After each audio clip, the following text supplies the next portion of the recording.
What's up, guys? Trail here, better known as Budget Bill, and this is your second stimulus check update and stimulus package update for Friday, November the 20th. Hello everyone, and boy do I have some great news to share with you today. Hopefully everyone is having an amazing Friday morning. We just received news that Mitch McConnell has agreed to restart the stimulus negotiations with Nancy Pelosi and Chuck Schumer. In addition, we have several lawmakers pushing for the president-elect to forgive $50,000 in student loan debt. Around the corner, we have another state stepping up their game and providing additional relief aid from $3,200 to $3,600 for their citizens. And lastly, one state voted for higher minimum wages during the election and were approved to increase to $15 per hour. Now, those are just some of the topics that we're going to cover today, but before we get started, be sure to like this video if you like this type of content. It definitely helps out a lot, as it takes a lot of time to research this information and to provide a scaled down version to share with you. Also, if you want to be a part of this community, we would love to have you. Be sure to subscribe to the channel and hit the notification bell to be notified of each new video. As you probably already know, there haven't been much conversation around a stimulus package in the White House since the election earlier this month. The House Speaker has made some negative comments in the press, as well as Chuck Schumer, and Mitch McConnell has said several things regarding the stimulus package and basically how he only wants to offer $500 billion. However, no real action has taken place. Congress has been locked in a stalemate over the stimulus deal for a while now, as positive cases in the country continue to increase dramatically. Neither House Speaker Nancy Pelosi or Senate Majority Leader Mitch McConnell have budged from their positions on the pandemic relief, despite this 76% increase in virus cases in this country. President-elect has urged Congress to approve legislation before he takes office, while President Trump has shown no interest in the virus and mostly has his focus on fighting the 2020 election results. One thing for sure, people are still catching the virus, people are still unemployed, people are still afraid to return back to work, people are still unable to pay their rent or mortgages, people are still unable to provide enough food for their families, and the list goes on and on and on. But that may have changed as of yesterday, after Pelosi and Schumer sent a request to Mitch McConnell 2 days ago asking to restart the stimulus negotiation talks. McConnell finally responded yesterday and said yes. McConnell said that he is willing and ready to sit down with the House Democrats and discuss a relief package. We have the Democrats asking for a $2.4 trillion package, while Mitch McConnell is pushing for a smaller, skinny bill around $500 billion, which I think Mitch is willing to increase that up to $1 trillion, but that is the highest that he expects his colleagues to actually sign off on. Right now, both sides stand far apart on the price tag of a second stimulus package, and it's unclear how both parties would bridge the gap between the two.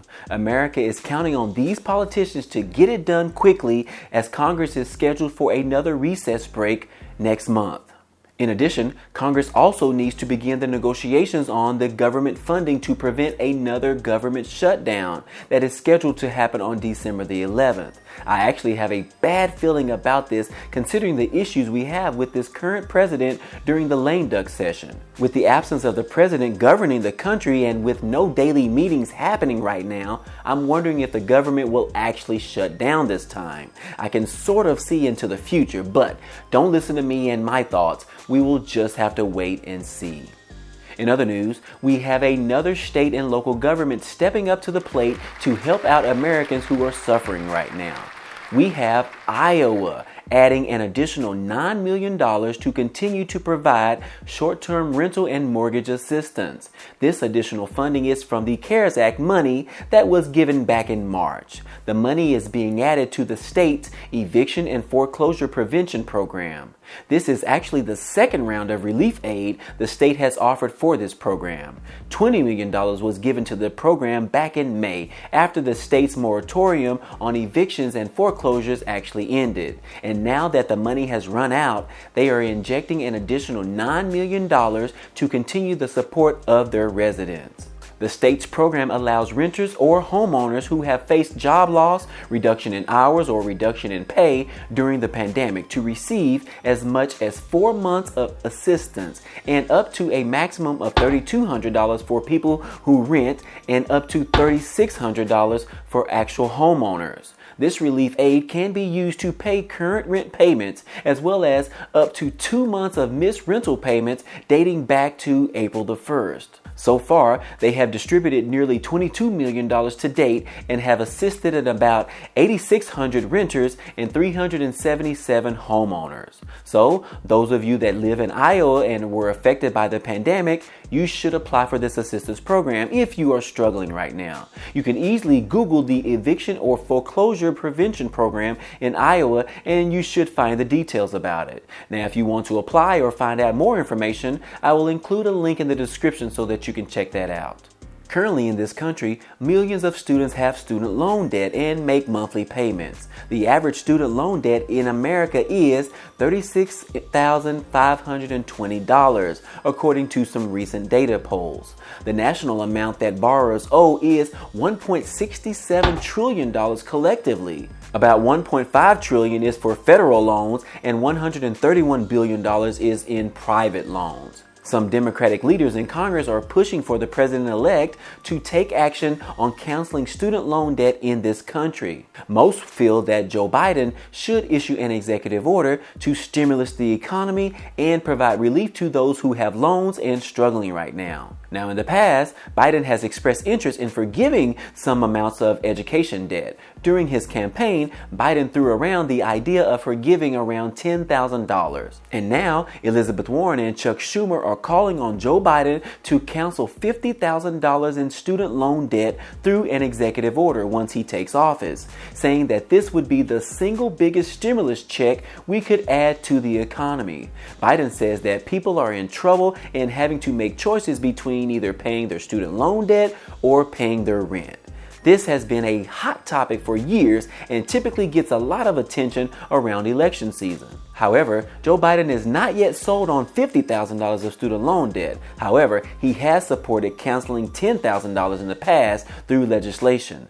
Biden wants a student loan forgiveness program to be a broader proposal to make community college free, doubling Pell Grants and offering free public education to people earning under $125,000 per year. But if and when Biden approaches this task, he will have issues getting something like this passed if the Republicans maintain control of the Senate. This is still to be determined as the state of Georgia has a runoff election scheduled for January the 5th. That election could determine whether Republicans remain in control or not. Which reminds me, if you live in Georgia or you know someone that does, be sure to reach out to them and make sure that they get out and vote. Our country needs new, fresh ears in Congress who actually have empathy for the American people. So many lifelong politicians need to be voted out with their old ideas and their focus towards benefiting themselves. Let's get together and get some fresh ideas in Congress. That's just my unsolicited 2 cents. And then we have some good news out in Florida.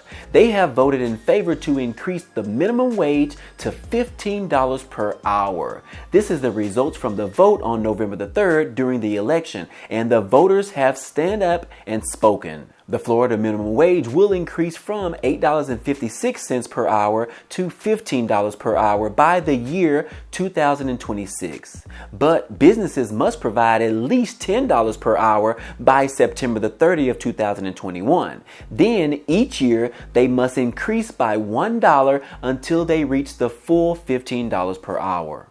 But what about those who are waitresses or work off tips? Well, they are included as well. The minimum wage for tipped workers will increase to $11.98 by the year 2026. Currently, the minimum wage is only $5.54. And for those that don't know, Florida has about 12.7% of the population living below the federal poverty line in 2019, which an annual income of $26,200 for a family of 4. So, with this new increase in minimum wage, this will bring more than 1 million Floridians out of poverty and 2.5 million people closer to earning a living wage. So, congratulations to those of you who live in Florida. This is obviously some good news, especially during a time when so many people are unable to work and losing their jobs. Great way for everyone that voted in this election for this minimum wage increase. That's all I have for you today. This has been your second stimulus update news. If you found value in this video, be sure to press the like button for me as it really helps out the channel. Also, if you want to become a part of this community, be sure to subscribe to the channel and click the notification bell to be notified of each new video. Other than that, hey, I appreciate you guys stopping by and watching, and I hope to see you on the next video. Peace.